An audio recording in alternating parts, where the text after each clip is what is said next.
Because of you only నేను madam అన్నా, because of you only.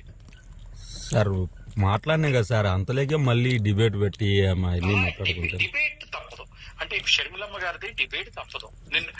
నేను మీకు చెప్పింది ఏంటంటే గౌరవప్రదంగా 100% మేడం అనే మాట్లాడతాను, సార్ అనే మాట్లాడతాను, అంతే తప్ప డిబేట్ నేను ఇక్కడ ఉన్నవారు నన్ను మీకు తెలియదు ఆ విషయం. నేను ఒక సిస్టమ్ లో ఉన్నాం మేము అంత. నేను ఒకటే పేరు నేను మీకు చెప్పాను, గౌరవప్రదంగా మాత్రమే పలుకుతానని మీకు మాట ఇచ్చాను. బికాస్ ఆఫ్ యూ అని నేను మాట్లాడాను. ఇంక రేపు ఆమె పేరు ఎత్తాల్సిన అవసరం మాకు లేదు.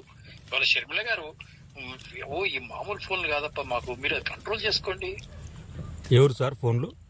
అదే మన కాంగ్రెస్ పార్టీ వాళ్ళు. సార్ ఇప్పుడు నేను చెప్పేది ఏంటంటే, ఈ కొద్ది రోజులు మన ఇష్యూ ఏదో మీది క్లోజ్ అయ్యేంత వరకు ఆ డిబేట్లు అవన్నీ మాట్లాడొద్దులేండి సార్. ఎందుకు?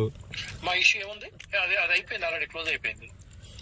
ఏం లేదు, మళ్ళీ వాళ్ళు ఏదో ఒకటి ఇదంతా ఎందుకని రాయని ఇప్పుడు వాళ్ళు చేయాల్సింది ఏంటో చేసేసారు. ప్రదీప్ తో మాట్లాడిస్తున్నారు. మీరంతా అంటే మీరు కాదు, మీ వ్యక్తిగతంగా మీరు కాదు, చింతా ప్రదీప్ తో మాట్లాడిస్తున్నారు, పంచ ప్రభాకర్ తో మాట్లాడిస్తున్నారు, ఇంకెవరితో? వాళ్ళు ఎవరు కాదు సార్, వాళ్ళతో ఎట్లా మాట్లాడిస్తారు సార్?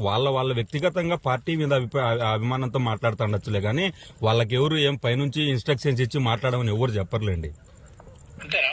అంతే కదా సార్, ఎవరు ఏం చెప్పరు అట్లా మాట్లాడమని చెప్పి. అయితే పర్వాలేదు, మాట్లాడమని ఎవరు చెప్తారు సార్ అట్లా?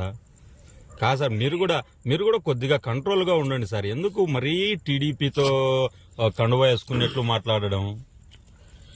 అది కొద్దిగా న్యూట్రల్ గా వెళ్ళండి మీరు కూడా.